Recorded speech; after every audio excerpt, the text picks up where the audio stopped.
ये सर्वमान्य है कि राष्ट्र से बड़ा कुछ नहीं है। पूज्य महात्मा गांधी, नेहरू जी, बाबा साहेब, सरदार पटेल, जेपी जी, लोहिया जी, पंडित दीनदयाल उपाध्याय, अटल जी सभी इसी विचार के रहे हैं कि लोकतंत्र में विषय पर भेदभाव होना स्वाभाविक है, लेकिन कुछ विषय मतभेदों से परे होना चाहिए।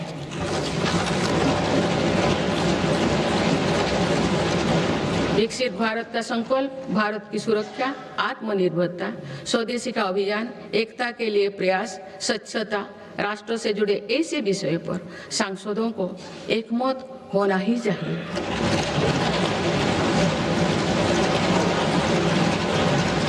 हमारी संविधान की भावना भी यही है। इसीलिए मेरा आज आप सभी से आग्रह है कि हर सांसद राष्ट्रहित के विषय पर एकमत होकर देश की प्रगति का हिस्सा बनकर चर्चा करें, देश की प्रगति में नई ऊर्जा भरे। माननीय सांसदगण, आज सभी देशवासी देख रहे हैं कि भारत अपने भविष्य के एक महत्वपूर्ण पड़ाव पर है। आज जो निर्णय लिए जा रहे हैं, इसका प्रभाव आने वाले वर्षों में दिखाई देगा। विकसित भारत का लक्ष्य भी किसी एक सरकार या एक पीढ़ी तक सीमित नहीं है। ये एक सतत यात्रा है। इस यात्रा में हम सभी के प्रयास, अनुशासन और निरंतरता का महत्व है। आने वाले समय में देश की प्रगति हमारी सामूहिक संकल्पों से ही होगा। मुझे विश्वास है कि संसद, सरकार और नागरिक तीनों मिलकर विकसित भारत के संकल्प को सिद्ध करेंगे।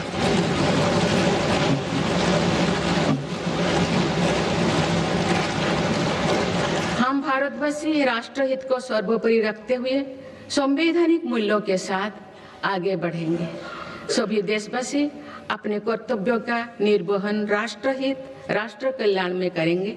इसी विश्वास के साथ मैं सभी सांसदों को एक सफल और सार्थक सत्र के लिए बहुत बहुत शुभकामनाएं देती हूँ। धन्यवाद। जय हिंद, जय Bharat.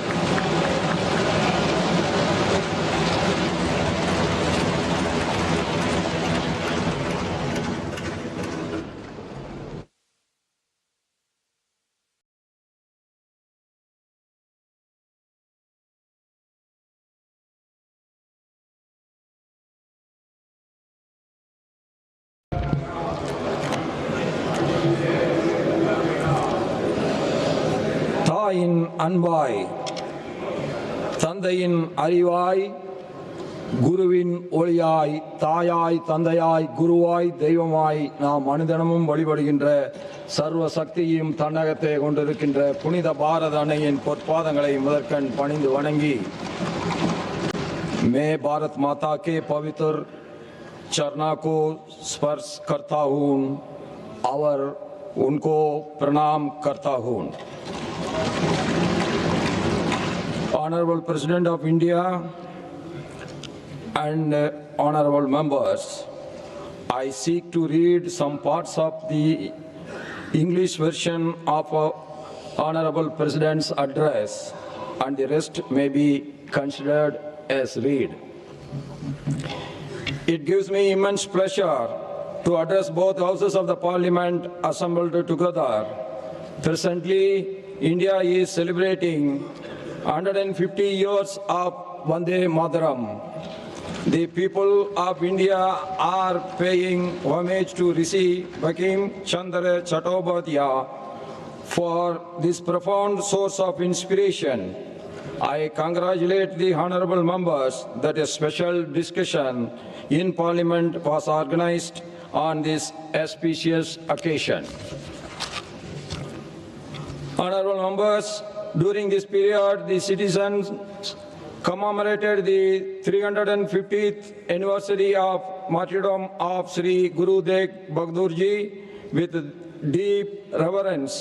During the 150th birth anniversary year of Bhagavan Birsa Munda, the nation paid tribute to him and remembered him the contributions of the tribal community.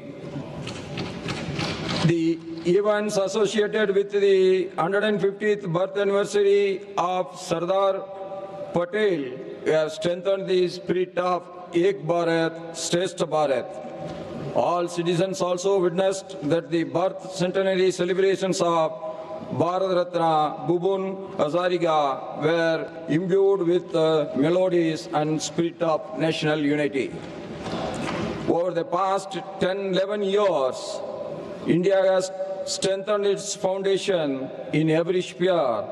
The period has become a big cornerstone for India's rapid journey towards becoming Viksit Bharat by 2047.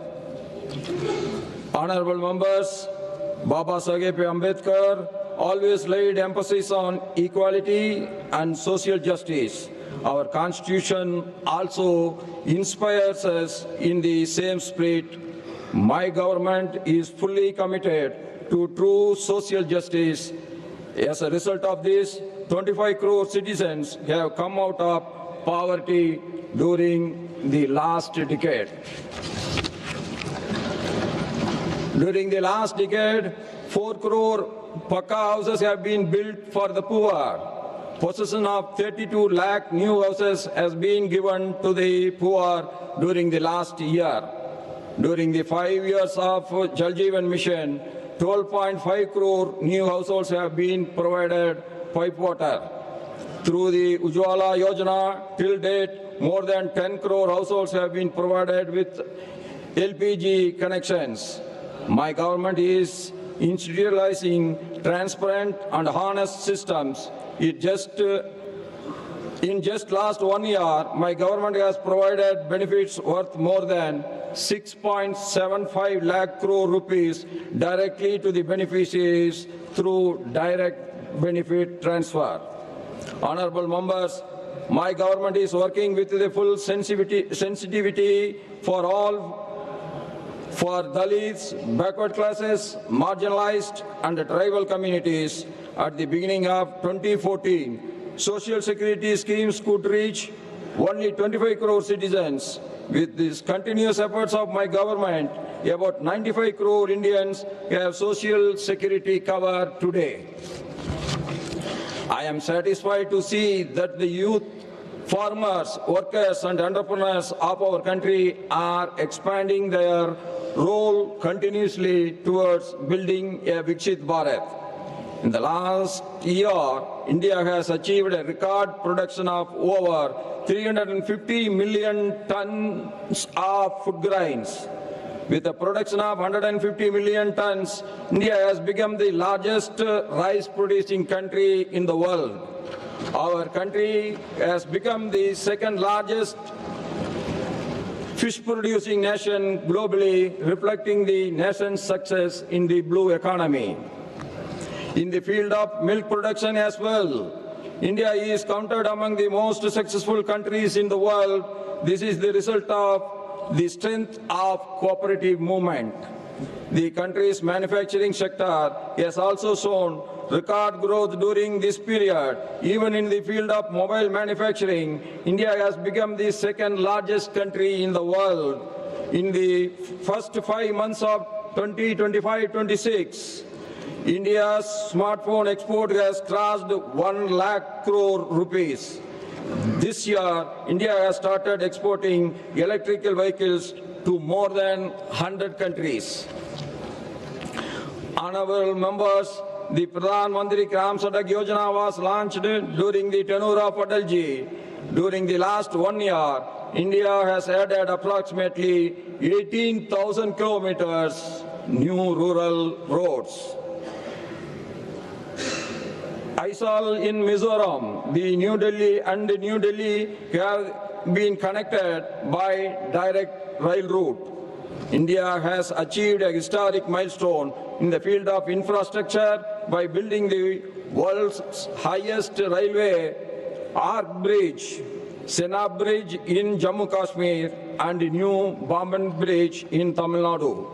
Today, from Jammu Kashmir to Kerala, a network of more than 150 Vande Bharat trains has been established. In year 2025, India's total metro network has crossed the historic mark of 1,000 kilometers. Now India has become a nation with the third largest metro network in the world. My government launched a new initiative named Pragati. Over the years, Pragati has accelerated projects worth over 85 lakh crore rupees. Despite various global crises, India has continued to be the fastest growing major economy of the world. I compliment all citizens on the conclusion of negotiations for a free trade with the European Union. It will give impetus to the manufacturing sector and the service sector in India and also create new employment opportunities for the youth of India. The income tax law has been revamped. A historic decision has been taken to exempt income up to 12 lakh rupees from taxation. During the last 11 years, more than 7,200 kilometers of national highways have been built in the northeastern region alone. More than 80,000 crore rupees have been invested for the development of railways in the northeastern region during the last 11 years. The capital of Arunachal Pradesh, Tripura and Mizoram have been connected through broad gauge railway lines. The establishment of medical college in Sikkim, Siche, and a hospital for women and children in Agartala will greatly enhance healthcare facilities. Honorable members, those who are deprived are the priority for my government. The PM Janman scheme is working on this very priority. Under this scheme, over 20,000 villages of the most deprived communities of tribals are being developed. Over the past 11 years, lakhs of students of scheduled caste communities have been granted